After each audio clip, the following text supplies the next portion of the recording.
My God, when you talk about Sting, of course everybody talks about Taker, but my God, what was Sting and Mick Foley? As Mankind, him in that role. Oh my God, bro, there would have been so many freaking things to do, man. Oh, that would have been tremendous.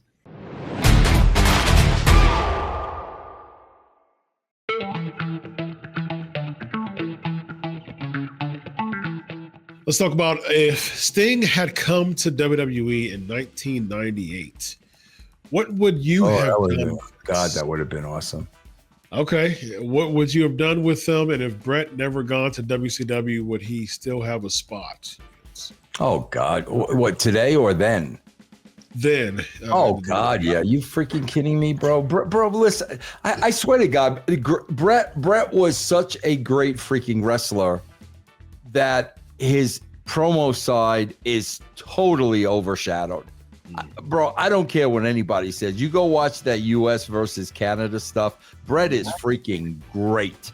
He is great. So absolutely, without a shadow of a doubt, I wish he was right smack in the middle of all that.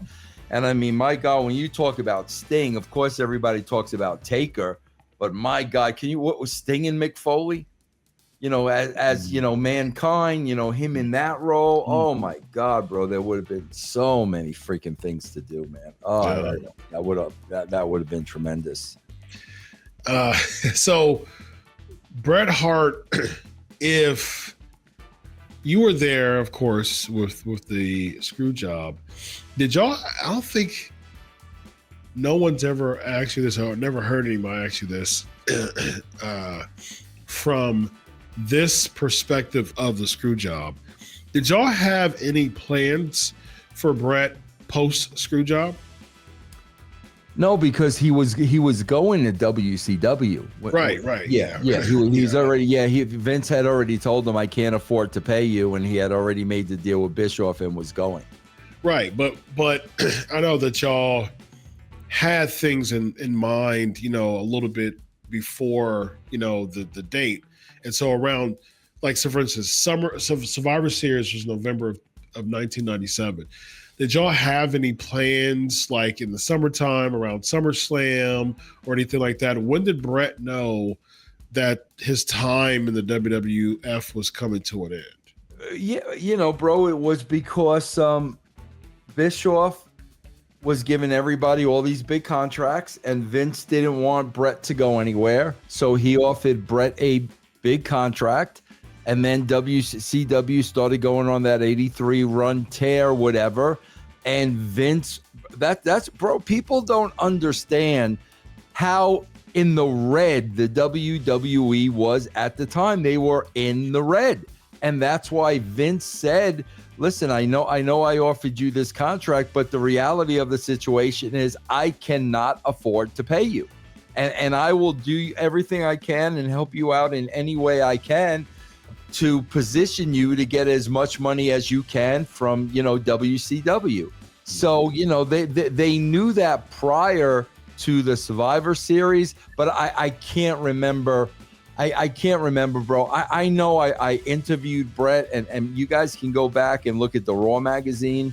I interviewed Brett when all that stuff was going down. So that would give you a time frame. I just can't remember how long before Survivor Series that was. Because Brett was under the impression that he was going to, have the title and then drop it to Shawn and, just stay in the WWE. Because didn't he accept the low ball? No, he was dropping the title to Shawn because he was leaving. That's why he was dropping the title to Shawn. Right, but didn't he get lowballed, and didn't Vince lowball him with the thinking that he would go to WCW? Nah, bro, accepting the lowball. I don't think it went that way at all. I think Vince told him, I can't afford to pay this contract. He had already been offered a contract, and Vince realized into the contract he couldn't afford to pay it. I thought Brett said in one of his interviews that he was lowballed by Vince and he still wanted to stay in the WWE. He did still want to stay in the WWE. He did not want to go, but Yeah. I never heard anything about a low ball. I heard about Vince telling him, we agreed to this contract, but I cannot afford to pay you. Yeah. Yeah. That part I do remember in Yeah. interviews of the past 25 years. I don't remember any lowball stuff. I mean, obviously, you know, Chris, I'm not involved in any of that. I'm just kind of remembering from Vince's point of view. Yeah, I could. Brett has had probably dozens of interviews about this before, but I thought I saw one of his. I mean, I could be wrong, but I thought I saw one of his interviews, you know, since '97, that he was offered similar. I mean, basically what you just said. Vince wanted to offer him the same contract, couldn't because of the being in the red. And then he offered him a lowball, like he lowballed him as far as just a counter offer that he was willing to keep him for this amount of money. And even then, Brett was like, okay, yeah, I'll do it. But Vince couldn't even do that amount of money either. Well, so, I mean, I would believe that. Yeah. So, and that, you know, of course, then he